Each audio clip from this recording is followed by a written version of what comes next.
The stars have always been patient teachers. I have watched them for 937 years of my life, and in all that time I have learned only one truth with certainty. The universe does not care what empires rise or fall beneath its ancient light. It simply continues, vast and indifferent, while civilizations write their brief stories against its endless dark. Tonight, I stand on the observation deck of the Eternal Vigil, a command vessel that once led fleets of 10,000 warships into glory. Now she limps through the void with 700 survivors aboard, her hull scarred by weapons that should not exist, her engines failing, her ammunition nearly spent. And ahead of us, growing larger in the viewport with each passing hour, is a small yellow star that my people have watched for 3 centuries. Sol, the humans' sun.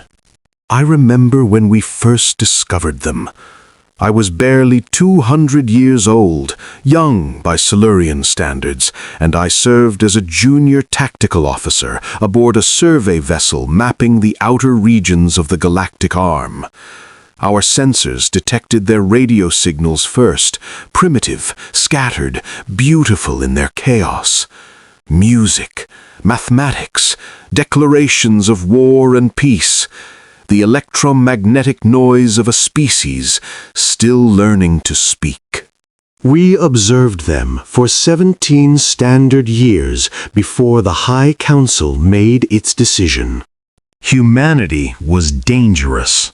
Not because of what they were barely capable of leaving their own atmosphere at that time, but because of what they might become. Our historians studied their records, their art, their histories. They found a species that had spent its entire existence at war with itself, a civilization built on the bones of its own conflicts. They adapted too quickly, bred too rapidly, and possessed an emotional volatility that our psychologists classified as fundamentally unstable. The Council's verdict was unanimous: containment. We established the barrier, a network of automated defense platforms and monitoring stations that encircled their solar system. No signals would escape. No ships would enter or leave. Humanity would be allowed to exist, but only within the cage we built for them. I signed the authorization for 16 of those platforms myself. It seemed so reasonable at the time, so wise. We were the Silurian hegemony, after all. 12,000 years of unbroken civilization, masters of the void, guardians of galactic stability. We had seen 100 primitive species rise and fall. We knew the patterns. We knew the dangers. We knew nothing. The Eternal Vigil shudders as another system fails somewhere in her wounded depths. I feel it through the deck plating, through the soles of my feet, through the bone-deep exhaustion that has become my constant companion. Behind me, I hear the soft footsteps of my aide, Kelvera, approaching with the hesitation of one who brings unwelcome news. "High Admiral," she says, and her voice is steadier than I expected. She is young, only 312, but the last 40 days have aged her in ways that our species rarely experiences. We have confirmation. The Corvette fleet that destroyed Sentinel Station has altered course. I do not turn from the viewport. They're following us. Yes, High Admiral. 17 capital ships. Over 200 support vessels. They will intercept us in approximately 93 hours. 93 hours. Less than 4 standard days until everything ends. And our own fleet? I ask, though I already know the answer. Kelvera's silence is eloquent. There is no fleet. There hasn't been for weeks. The last organized Silurian military force was annihilated above Velkarath Prime, where 60,000 warships died in a battle that lasted 11 hours. I watched it happen from this very viewport, watched the void fill with fire and debris, and the screaming final transmissions of ships that had served the hegemony for centuries. We are all that remains. 700 souls aboard a dying vessel, running toward a species we imprisoned for 300 years, hoping they will have mercy on their jailers. The irony is not lost on me. Prepare a diplomatic package, I say at last. Full historical disclosure, our current situation, the nature of the Corveth threat, everything. High Admiral. Kelvera hesitates. The humans have no reason to help us. We've kept them caged for generations. Their species has never even known other intelligent life existed until Now. I finally turn to face her, and I see my own fear reflected in her wide golden eyes. Yes, they will learn everything at once. The existence of alien life, the history of their imprisonment, the war that is coming for them whether they wish it or not. And if they refuse to help? I look back at the stars, at that small yellow sun growing brighter with each passing moment. Then we will have delivered the greatest gift our civilization has ever given, a warning. Time enough, perhaps, for them to prepare for what follows. The Corveth won't stop with us, Kelvera says quietly. They never stop. No, I agree. They consume. It is all they know. The Corveth Dominion emerged from the galactic core 43 years ago, and in that time they have erased 9 civilizations from existence. Not conquered, erased. Their worlds are dust, their populations are gone, not enslaved, not subjugated, simply gone. We do not know what happens to those they capture, and the handful of survivors who have escaped their grasp cannot speak of it. Their minds simply stop. Empty vessels with living bodies, unable to process whatever they witnessed. The hegemony fought them for 37 years. We threw everything we had against their advance, fleets, armies, weapons that could shatter moons. We allied with species we had considered beneath us for millennia. We made desperate bargains with powers we had sworn never to trust. Nothing worked. They adapted to every strategy. They countered every weapon. They seemed to know our movements before we made them, our thoughts before we spoke them. And ship by ship, world by world, they pushed us back toward the abyss. now there is only this. One crippled vessel, 700 survivors, and a desperate hope that the species we caged might somehow possess what 12,000 years of Silurian civilization could not. A way to survive. I return to my command chair as the eternal vigil crosses the boundary of the human system. The automated defense platforms we installed 3 centuries ago still orbit in their ancient patterns, and as we pass, I transmit the override codes that should deactivate them. Nothing happens.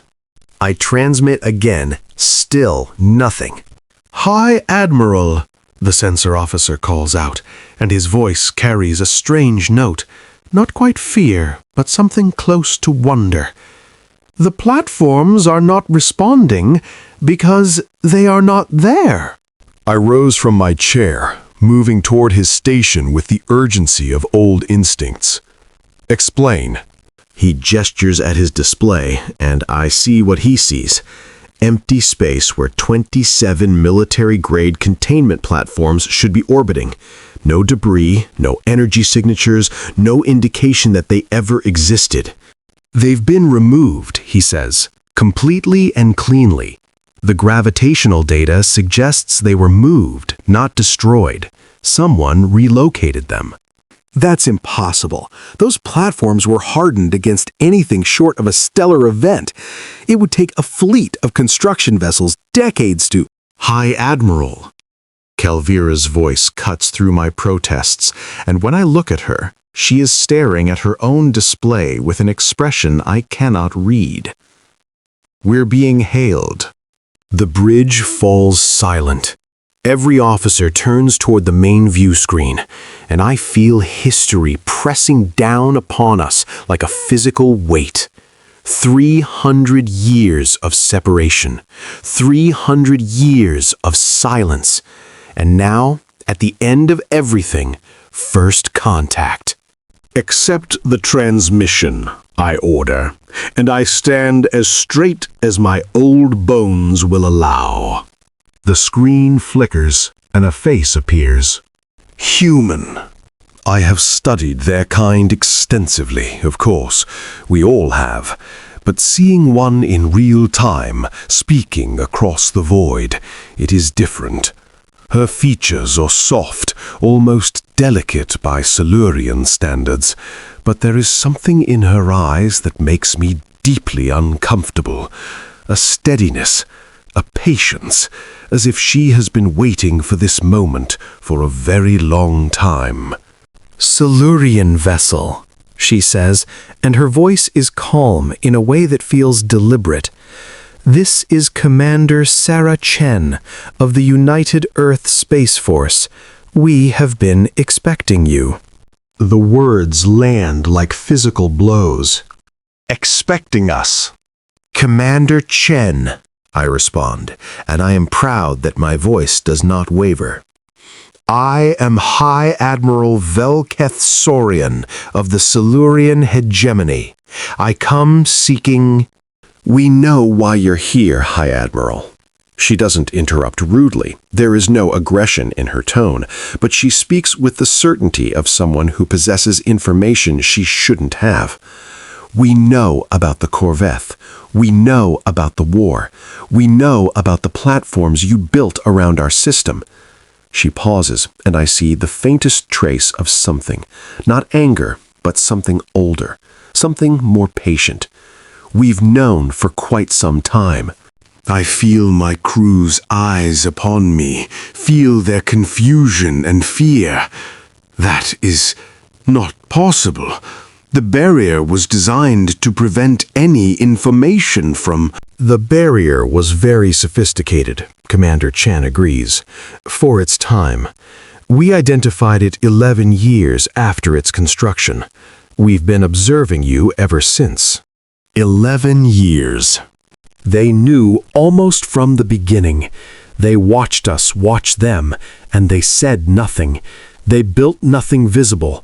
They made no attempt to escape or to announce themselves to the galaxy. They simply observed. Why did you not contact us? I ask, and my voice sounds strange in my own ears. Why did you not demand your freedom? Commander Chen's expression doesn't change, but something shifts in her gaze. High Admiral, in the early days we lacked the capability. By the time we developed it, we had learned enough about galactic civilization to understand the wisdom of patience. She tilts her head slightly. There's a saying among my people, give a man a mask and he will show you his true face.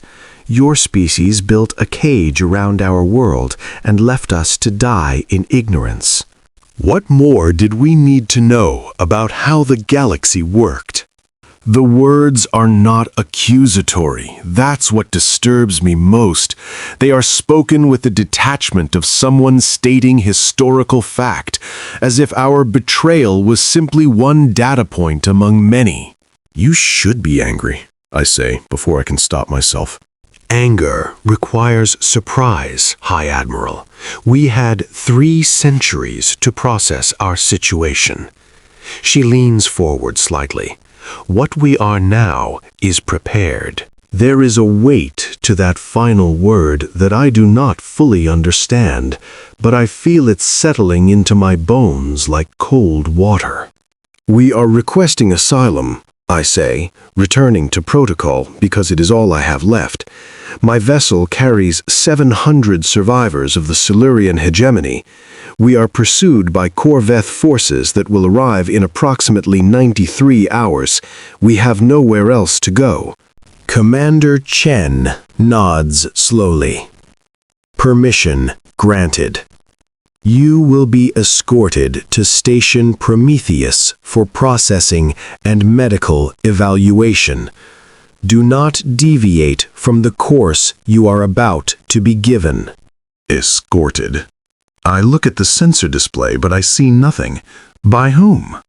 The answer comes not from her lips, but from reality itself. Space ripples. There is no other word for it. The void around us seems to flex like the surface of a disturbed pond, and from that flexing emerge shapes. Ships, I realize, but not like any ships I have ever seen. They are matte black, their surfaces drinking light rather than reflecting it, the silhouettes all sharp angles and impossible geometries. They make no sound, emit no visible drive signatures, and yet they move with the casual precision of predators who have no need to hurry. 12 of them. Small by capital ship standards, perhaps 300 meters each, but positioned around us with a tactical awareness that speaks of experience. These are Whisper-class escort vessels, Commander Chen says, as if introducing old friends. They will guide you in. I stare at the displays, watching data streams that make no sense. The ships are not registering properly on our sensors. Their mass fluctuates impossibly. Their energy readings suggest power generation that exceeds our largest command vessels, despite their small size. "How?" I whisper, and then I catch myself, remembering that I am a High Admiral, that I must maintain composure, even as everything I believed crumbles around me. Commander Chen's expression softens slightly, not pity, but something resembling understanding. "Follow the escort, High Admiral. You have a long journey behind you, and there will be time for questions later." The transmission ends. My bridge crew stares at me in the silence that follows, and I see my own thoughts reflected in their faces. We caged them for 300 years, and in those 300 years, they became this. Whatever this is. "Follow the escort," I order, and my voice sounds far away. "And prepare the survivors. We are going to meet the humans." Station Prometheus hangs in the void like a monument to ambitions I cannot fathom. Sensor analysis complete, High Admiral, my tactical officer reports, and his voice trembles slightly. Station mass approximately 17 billion tons. Crew capacity estimated at 200,000. Construction time frame based on visible infrastructure development. He pauses, swallows. Impossible to determine. The materials are unknown to our database. Unknown? They don't match any recorded elements or alloys. Either they're artificially synthesized through processes we don't understand, or he trails off. Or they developed entirely new forms of matter. I absorb this in silence as the Eternal Vigil approaches one of the station's smaller docking arms. Around us, the Whisper-class escorts peel away, one by one, vanishing back into the distorted folds of space from which they emerged. I watch them go and feel something I have not felt in nearly 1,000 years, genuine uncertainty about the nature of reality. We had so many theories about humanity, so many confident predictions. They were primitive. They were unstable. They would destroy themselves within a few centuries or stagnate into an insignificant local power, or perhaps find their way to the stars and become a minor nuisance to be managed. Not once, not in all our projections, all our models, all our carefully calculated scenarios did we imagine this. The docking procedure is automated and flawless, and within minutes I find myself walking through an airlock into the first human structure I have ever entered. The air smells strange, clean, but with undertones of organic life that speak of greenery and water and things that grow. The gravity is slightly lower than Silurian standard, and I feel oddly light as I lead my senior staff down a corridor lined with softly glowing panels. Commander Chen meets us at the end of the corridor, and she is not alone. 3 other humans stand with her, 2 men and 1 woman, all wearing the same understated uniforms, all regarding us with the same patient, watchful calm. They are not armed, or rather, they carry no visible weapons. But I have been a soldier for 9 centuries, and I know the difference between those who need weapons and those who have transcended the need. These humans have transcended something. I can feel it in the way they hold themselves, in the quiet confidence of their posture. They are not afraid of us. They are not even particularly interested in us, I realize. We are refugees seeking shelter, and they are hosts who have already made their decision about our fate. High Admiral Velkef Saurian, Commander Chen says, and she gestures toward a doorway behind her. Please, follow me. Admiral Reyes would like to speak with you. Admiral Reyes? Commander of the Seoul Defense Coordination. He oversees our response to external threats. I follow her, leaving my staff to be guided by her companions, and I try to observe everything as we walk. The station's interior is a strange mix of military efficiency and something almost domestic. We pass windows that look out on hydroponic gardens. I glimpse a recreation area where young humans engage in some form of competitive sport. There is laughter somewhere nearby, children's laughter, and it strikes me that this is not merely a military installation.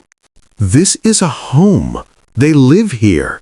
Families, children, communities.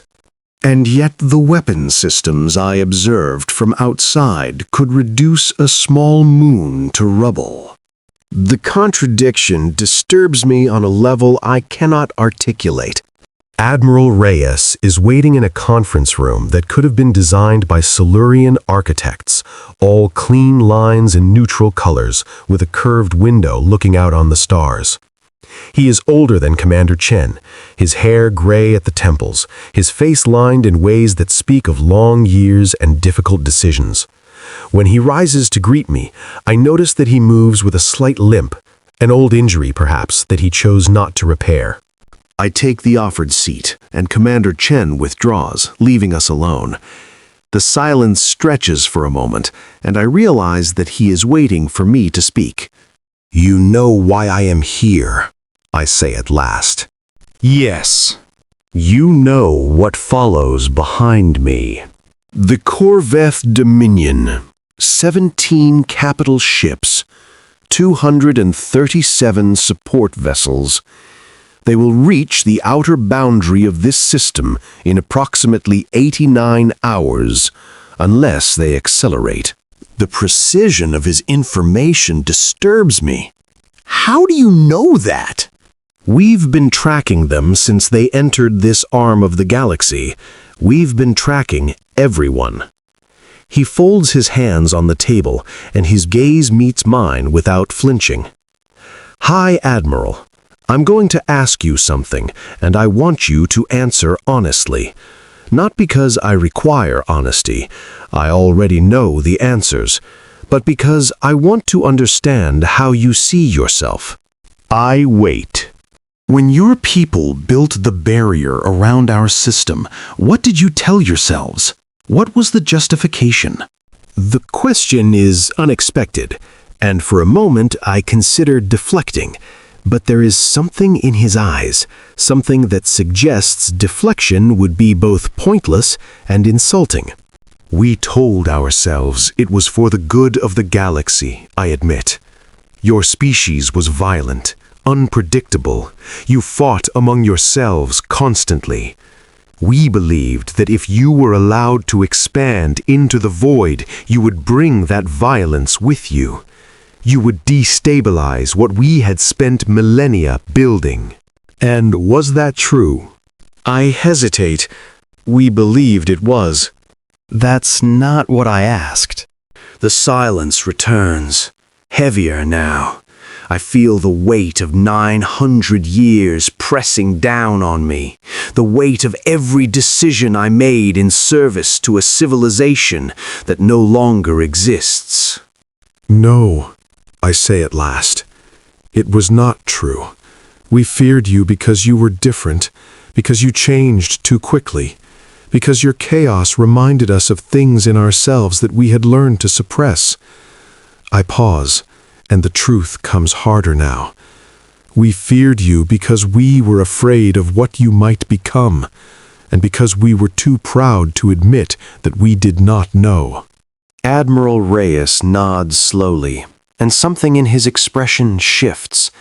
Not forgiveness, but something adjacent to it. Acknowledgement, perhaps. Understanding. My ancestors spent centuries wondering if they were alone in the universe, he says. They looked up at the stars and hoped, truly hoped that someone was out there, someone who might understand them, someone who might share the burden of existence. He leans back in his chair. Then we discovered the barrier. We learned that the galaxy was full of intelligent life, and that intelligent life had looked at us, judged us, and decided we didn't deserve to know. I begin, but he raises a hand. I'm not telling you this for sympathy, High Admiral. I'm telling you because I want you to understand something. That discovery, the moment we realized we had been caged, could have destroyed us. It nearly did. There were wars, revolutions, an entire generation consumed by rage at the universe that had rejected them. But something else happened too. We began to prepare. Prepare for what? For the moment when the cage would open. One way or another, we knew it would happen eventually. Either we would break free ourselves or something would force the door. His gaze hardens slightly. We studied the information that leaked through the cracks of your barrier. We listened to the signals you thought you had contained. We learned about your civilizations, your technologies, your wars. Waited for what? He turns back to face me, and for the first time, I see something in his expression that might be weariness. Not weakness, never that, but the tiredness of someone who has carried a heavy burden for a very long time. For this moment, High Admiral, for the moment when someone would come to us and ask for help. I feel something cold settle in my chest. And you will help us? After everything we did? That depends on what you mean by us. He returns to his seat. The Silurian hegemony as it was, your government, your military command, your council of elders, that no longer exists. We've confirmed the destruction of your capital. The survivors are scattered, broken, running for their lives. There is no hegemony left to help. The words should devastate me, but I have already grieved. I have been grieving for weeks. Then what? We will help the 700 people aboard your vessel, he says simply. We will provide them shelter, medical care, and whatever resources they need to survive. They are refugees, and we do not turn away refugees. And the Corvette? Admiral Reyes is quiet for a long moment. Then he stands again, and he gestures for me to follow him. We walk through the station in silence, and I notice details I missed before. The humans we pass watch us with curiosity, but not hostility. Some even nod in greeting, as if the arrival of an alien species is not particularly unusual. We pass through a security checkpoint that scans us with technologies I cannot identify, and then we enter a lift that descends for a very long time. When the doors open, I understand why. We are in a command center that dwarfs anything I have ever seen. Holographic displays stretch across a chamber the size of a small city, showing the entire galaxy in rotating three-dimensional precision. I see our position, Sol, a small yellow sun on the outer rim, and I see the Corvette fleet as a cluster of red markers creeping closer. But that is not what stops my breath. The display shows other things, other fleets. Thousands of markers scattered across the galaxy, each one labeled with designations I do not recognize. Some orbit Sol, others are positioned at strategic points throughout the spiral arms, and some, hundreds of them, are converging on a single location. Here. They are converging here. High Admiral Saurian, Admiral Reyes says, and his voice carries across the chamber like a command. You asked about the Corvette. Let me show you our answer. He gestures, and the display shifts. The view zooms in on the outer boundary of the Sol system, and I see what is waiting there. Ships. Thousands of them. How? I whisper, and I cannot finish the question. 300 years, Admiral Reyes says quietly. That's how long we had to prepare. While you watched us and congratulated yourselves on containing a threat, we were building, we were innovating, we were preparing for a universe that had already decided we were too dangerous to be free. But the numbers, the technology, where did you... We started from nothing, High Admiral. Just a planet and a species that had spent its entire history fighting for survival. Famine, war, plague, ice ages, and asteroid impacts.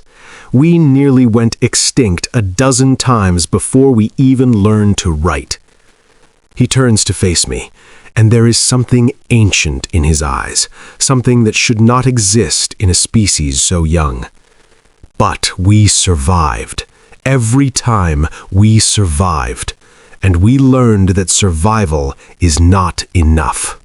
You must also become strong enough that nothing will ever threaten your survival again. I look at the display, at the impossibility of it, and I feel something shifting inside me. Not just fear, though there is fear, but something more complicated, something that might be awe. The Corvette have consumed 9 civilizations, I say, and my voice is hoarse. They adapted to every strategy. They countered every weapon. What makes you think you can stop them? Admiral Reyes smiles, and there is no warmth in it. Only the cold certainty of someone who has made calculations that others cannot fathom. Because we are not going to fight them, High Admiral. Fighting implies uncertainty. It implies that either side might win. He turns back to the display. What we are going to do is much simpler. He gestures, and the display changes again. I see the Corvette fleet in detail now. Their strange, organic ships, their overwhelming numbers. And I see something else. And the Corvette?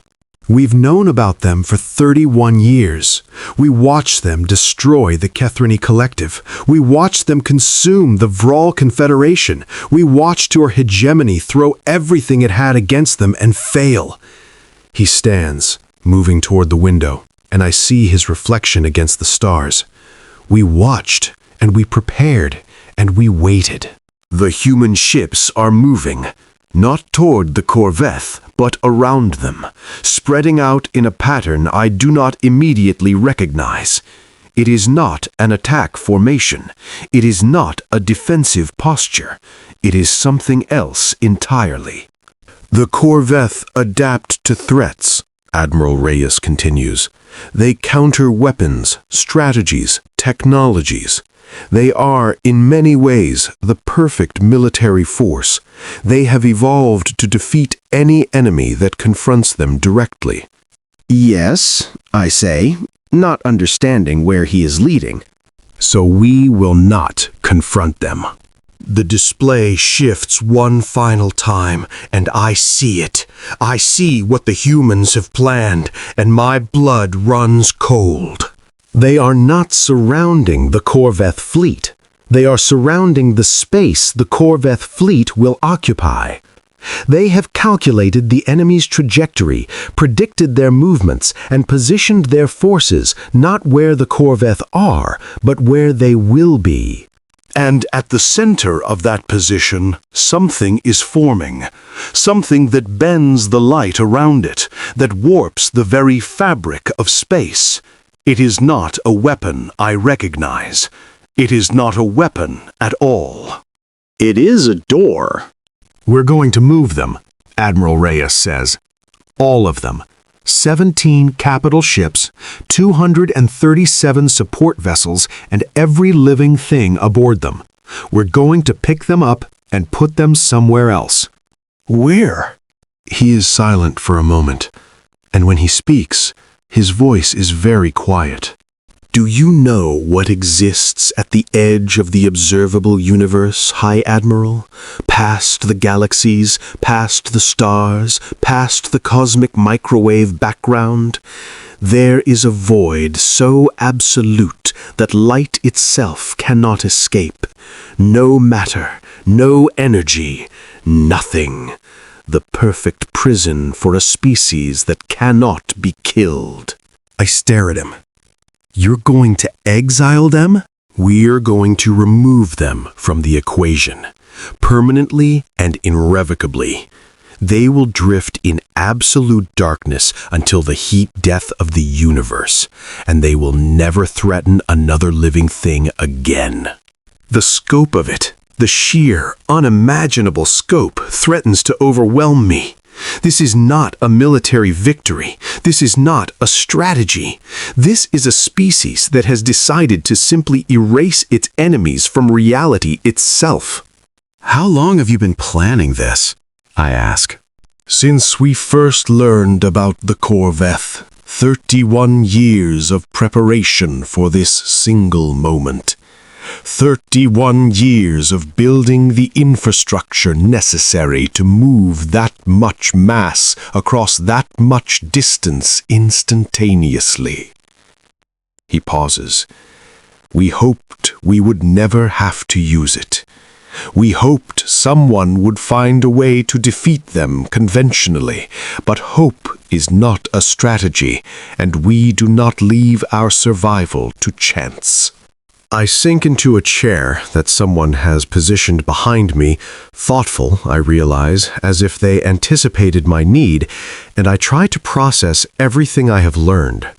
The other species, I say at last, the civilizations the Corveth destroyed, the ones you watched die, you could have helped them. But billions died. Yes, billions of people died while we prepared to save trillions more. There is no regret in his voice, no guilt, only the cold arithmetic of survival. Do you think that was an easy calculation, High Admiral? Do you think we made it without cost? My grandmother died believing that humanity was alone in the universe.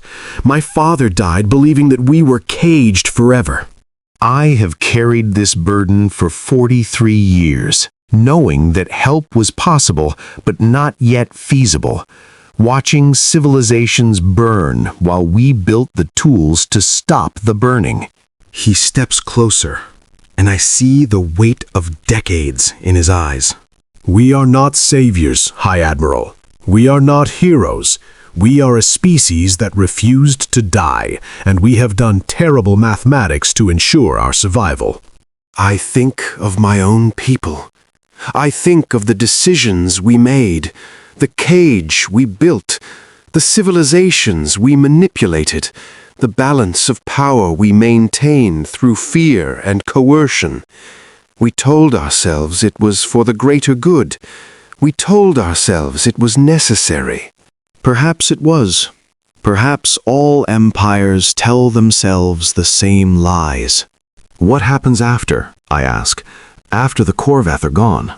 Admiral Reyes turns back to the display, where the human fleet continues its silent preparation. That depends on what the galaxy chooses to become. The Silurian hegemony is gone. The other great powers are broken or scattered. Someone will need to maintain order to prevent the chaos that follows the fall of empires. We hope that can be done through cooperation, through genuine partnership between species, rather than the domination your people practiced. And if the galaxy chooses differently? He is silent for a long moment. Then he says, very quietly, "Then the galaxy will learn what we have become, and it will make its choices accordingly." I understand the threat beneath the words. I understand that humanity is offering the universe a choice: partnership or confrontation, peace or the cold mathematics of survival that has shaped them for 300 years. I understand, and I am afraid. But beneath the fear, there is something else. Something I have not felt in a very long time. I would like to see it, I say. When you activate the device, I would like to see the Corveth removed from existence. Admiral Reyes studies me for a moment, and then he nods. You will see it, High Admiral. Everyone will. This moment will be broadcast to every surviving civilization in the galaxy. They will see what happened here, and they will understand that the rules have changed. He gestures, and a young officer approaches, barely more than a child by Silurian standards, yet carrying herself with the quiet competence that seems to define this species. Please escort High Admiral Saurian to the observation deck, Admiral Reyes says, and ensure that his crew is given comfortable quarters. They have earned their rest. I rise to leave, but something makes me pause at the doorway. Admiral Reyes, when this is over and the galaxy is regilding, will humanity help us? Not just my 700 survivors, but all of us. The refugees, the scattered remnants, the species still hiding in the dark. He considers the question with the same gravity he has applied to everything else. We will not rebuild your empires, High Admiral. We will not prop up the same power structures that caged us and failed to protect themselves. But we will help anyone who asks for help, and we will defend anyone who cannot defend themselves. He pauses. That is what we have chosen to become. That is the answer to 300 years of darkness. I nod, because there is nothing else to say, and I follow the young officer out of the command center. The observation deck is a vast curved gallery near the top of the station, and by the time I arrive, my crew has already gathered. They stand in silence, watching the stars, watching the human fleet arrange itself in patterns that seem to defy tactical logic. Kelvera finds me in the crowd and stands at my side. High Admiral, she whispers, is it true what they're planning? Yes. But the power required, the coordination. I know. She is quiet for a moment.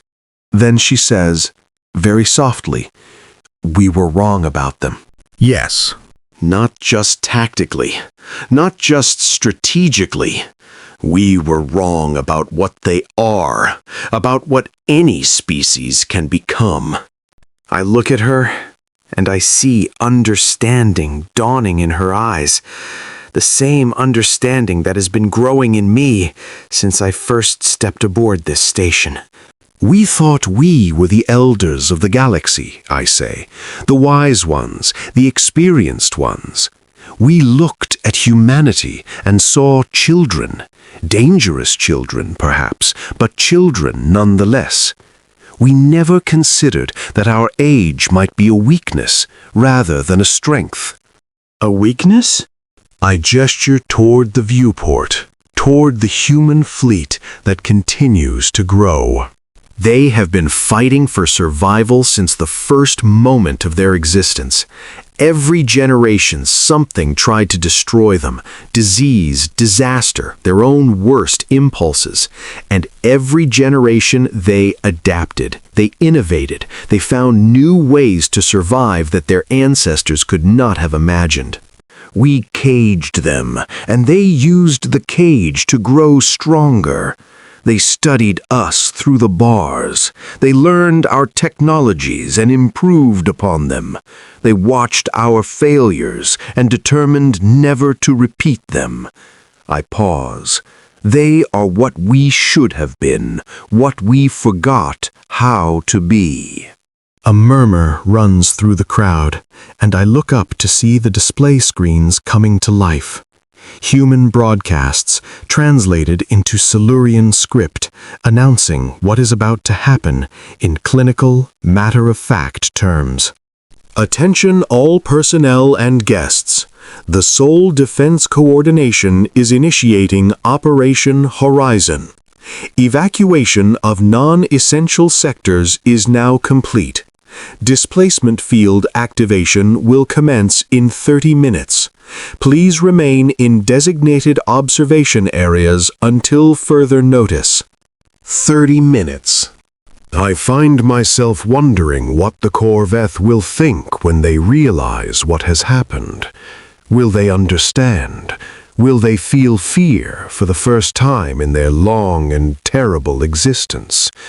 Or will they simply continue as they always have, adapting to their prison, finding ways to survive even in the nothing between nothings?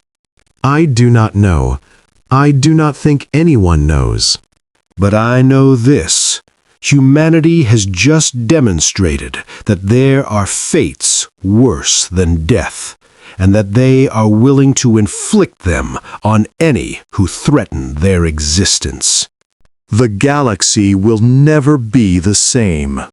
The minutes pass in tense silence.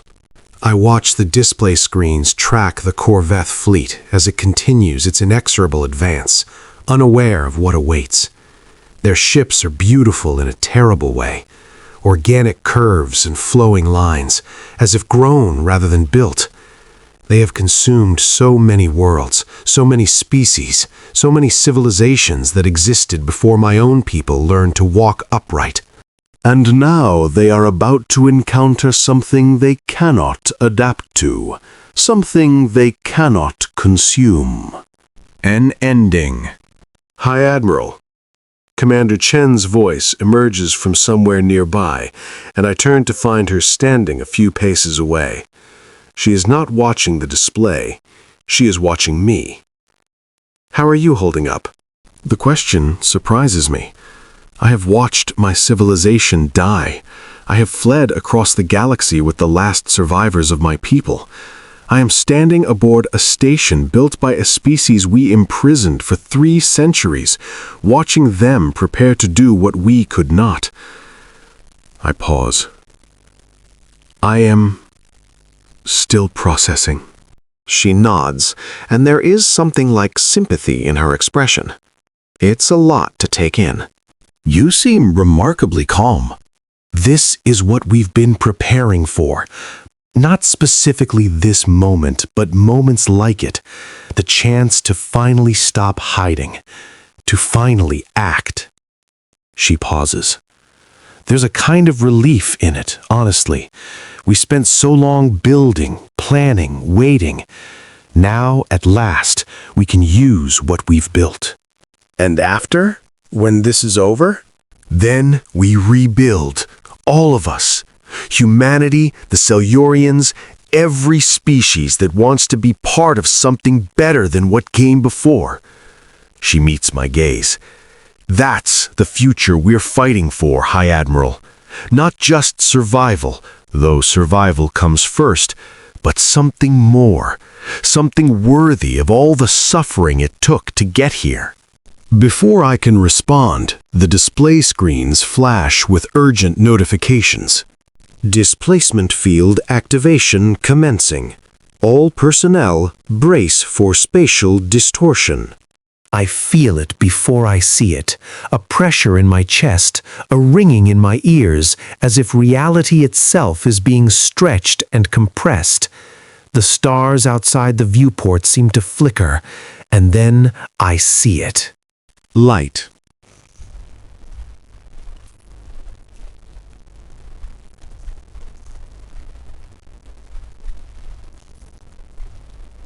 Not the light of stars or engines or weapons fire, but something else entirely. Light that bends and curves, light that spirals inward toward a point in the distance that should not exist. The human fleet has moved into its final position, thousands of ships forming a sphere around the approaching Corvette formation. And at the center of that sphere, space itself is beginning to tear. My God! Someone whispers in Silurian, and I do not know who spoke. The Corvette fleet slows, and I imagine their commanders staring at their sensors in confusion, trying to understand what they are seeing. They have encountered countless weapons, countless strategies, countless desperate attempts to stop their advance. They have adapted to everything. But this is not a weapon. This is not a strategy. The tear in space widens, and I see through it, not darkness, but something worse than darkness. An absence so complete that my mind refuses to process it. The void between the stars is merely empty. This is unspace, the negative image of existence itself. Displacement field at maximum intensity. Target lock confirmed. Initiating transfer. The Corvette fleet begins to move, not under its own power, but dragged by forces beyond comprehension. I see their engines flare as they try to escape, see their weapons fire uselessly at the human ships that surround them, see their formation break apart as individual vessels struggle against the current that is pulling them toward oblivion. It is over in less than 30 seconds. Displacement successful. All hostile targets removed from local space. No casualties. Operation Horizon complete. Silence. The observation deck is utterly silent, and I realize that I am not the only one who has forgotten how to breathe. They actually did. And humanity ended them in 30 seconds. Not through superior firepower or brilliant tactics or overwhelming numbers, though they had all of those things, through something else entirely.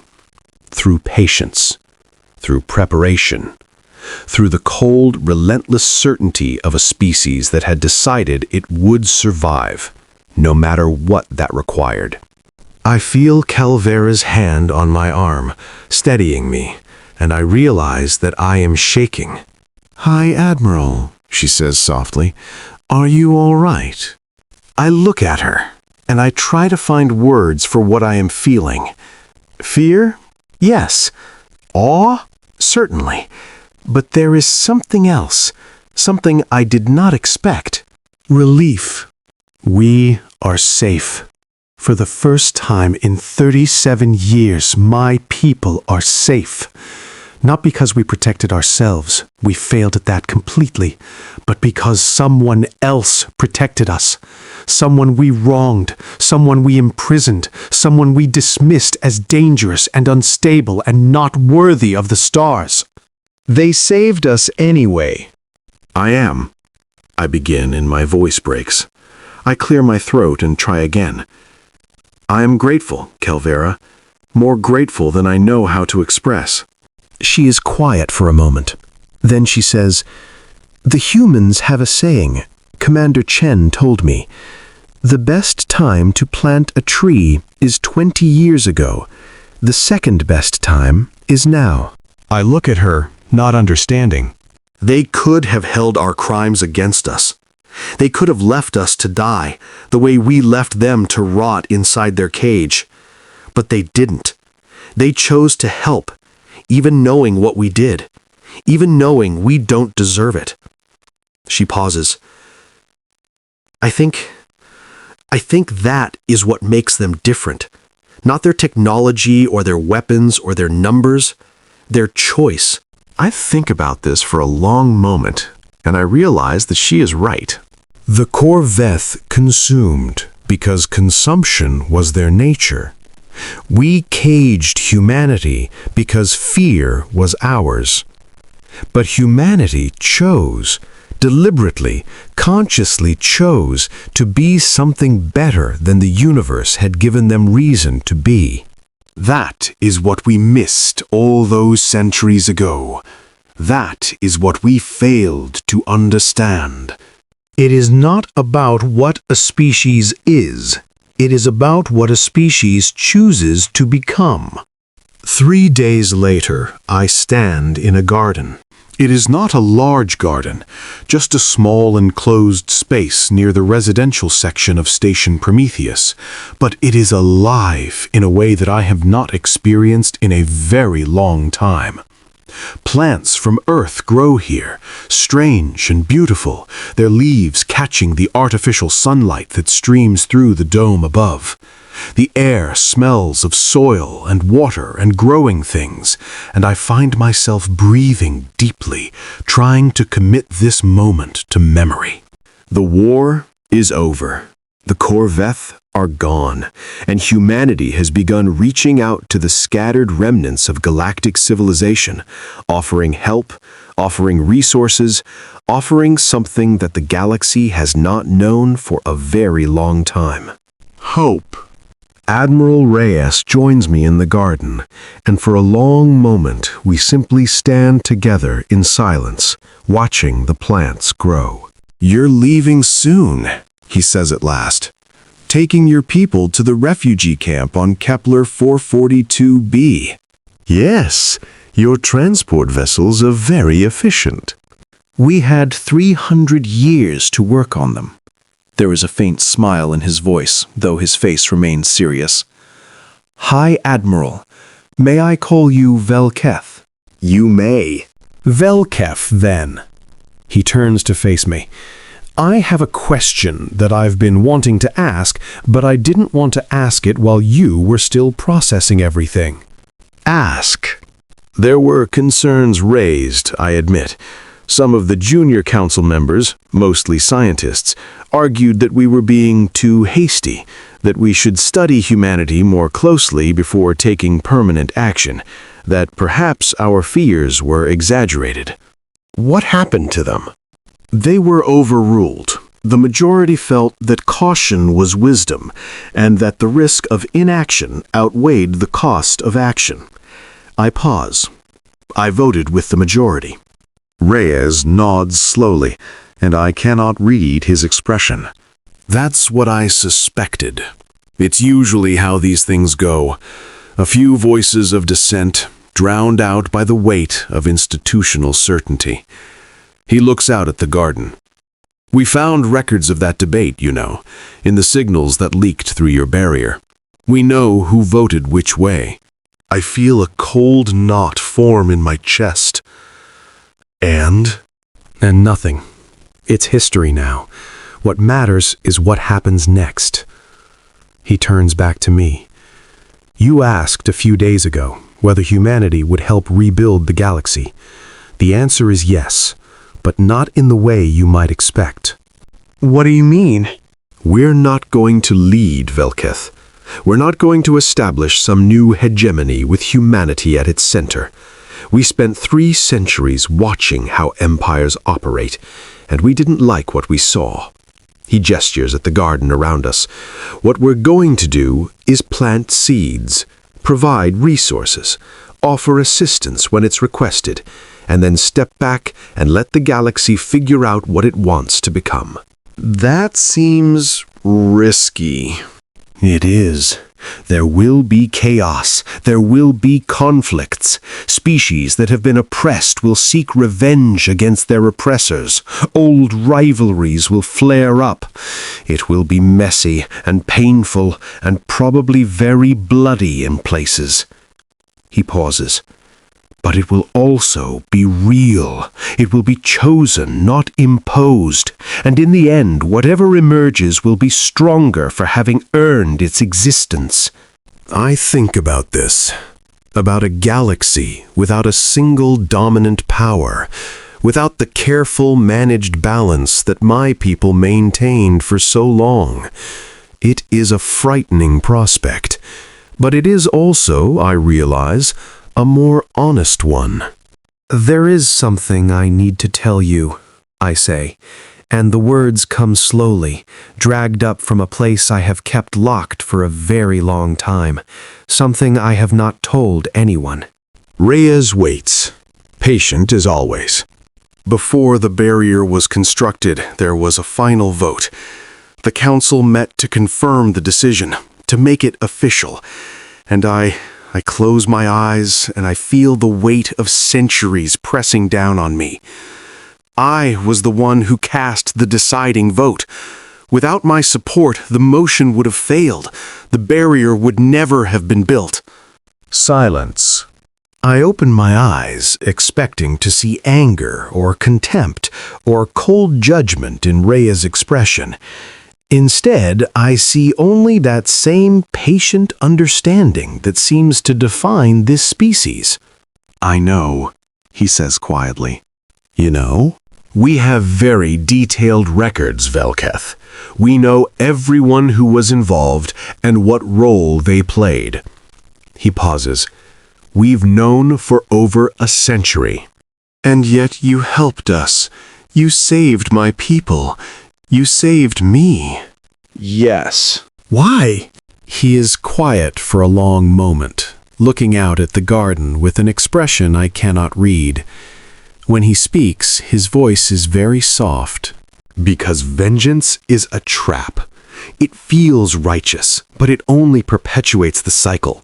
Someone hurts you, so you hurt them back, so they hurt you again, on and on forever. He turns to face me. Humanity spent thousands of years caught in that cycle. We nearly destroyed ourselves with it. And when we finally broke free, when we finally learned to choose differently, it was because we realized something important. What? That the past cannot be changed, but the future can be chosen. That every moment is an opportunity to become something better than we were. He meets my gaze. You made a decision 300 years ago that harmed us. You can't undo that. But you can choose what you do next. And so can we. I feel something in my chest. Something that might be grief or gratitude or some mixture of both that I do not have a name for. Perhaps not, but I'm not offering forgiveness. His expression is steady, unflinching. I'm offering a chance to be part of something new, to help build a galaxy that doesn't repeat the mistakes of the old one.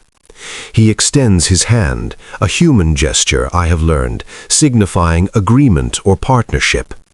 That's what we're offering everyone, the opportunity to move forward together. I look at his hand for a long moment. Then I reach out and take it. His grip is firm and warm, and I feel the strange pressure of human skin against my own. It is an alien sensation, uncomfortable and unfamiliar, but it is also, somehow, exactly right. I accept, I say. Whatever comes next, I will help build it. Admiral Reyes nods, and for the first time since I met him, I see something like a genuine smile cross his face. Then welcome to the future, Velketh. It's going to be interesting. A year later, I stand on the observation deck of a new station, one built by a coalition of 12 species, orbiting a star that none of us had ever visited before. The galaxy is changing. The old order is gone, and something new is being born in its place. There is chaos, yes, Admiral Reyes was right about that. Old grudges are being settled. Borders are being redrawn. Species that spent millennia under the hegemony's shadow are learning to stand on their own. But there is also cooperation. There is communication. There is, for the first time in longer than I can remember, genuine hope. Humanity moves through the galaxy like a quiet wind, appearing where they are needed, offering help without asking for anything in return. They do not conquer, they do not impose, they simply assist. And in doing so, they are teaching the rest of us what it means to choose differently. I am an old Silurian. I have lived for nearly 1,000 years, and I have seen empires rise and fall. I have made decisions that I will never be able to undo, and I have failed in ways that will haunt me until the end of my days. The stars still do not care what civilizations rise or fall beneath their ancient light. The universe is still vast and indifferent, and in the end, all of this will fade into the cosmic background like everything that came before. But that is not the point. The point is the choosing. The point is looking at the darkness and deciding to light a flame anyway. The point is reaching out across the void, even when you have every reason not to, and finding that someone is reaching back. They blockaded the system, and humanity waited. They caged a species, and that species grew. They dismissed the children of Earth as dangerous and unstable and not worthy of the stars. And when the darkness came, when everything seemed lost, when the greatest threat the galaxy had ever known swept across the void like an unstoppable tide, humanity entered. Not with rage, not with vengeance, not with the burning desire to prove themselves right. I will never forget the sight of their fleet, hanging in the void like a wall against the night. I will never forget the silence after the corvette vanished. I will never forget the hand that reached out to me, a hand that had every reason to push me away and offered partnership instead of punishment. That is the story I will tell for the rest of my days. That is the lesson I hope the galaxy will learn. When the cage opened, humanity did not seek revenge. They sought connection. They sought understanding. They sought a future where no species would ever be caged again. And in doing so, they became the hope we never knew we needed. The stars are patient teachers. In the end, humanity taught us the only lesson that matters. It is not our past that defines us. It is what we choose to become.